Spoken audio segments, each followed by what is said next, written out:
You ask Tiger to solve. This deals with linear equations with one unknown. The final result is x equals -26. Let's solve it step by step. Group all constants on the right side of the equation. Subtract 7 from both sides. Group like terms. Simplify the arithmetic.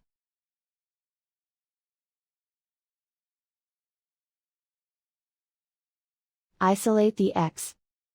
Divide both sides by -7. Cancel out the negatives. Simplify the fraction.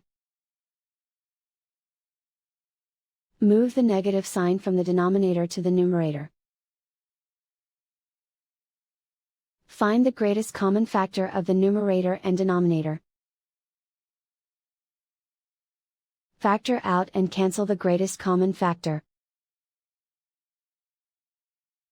And so the final result is x equals -26.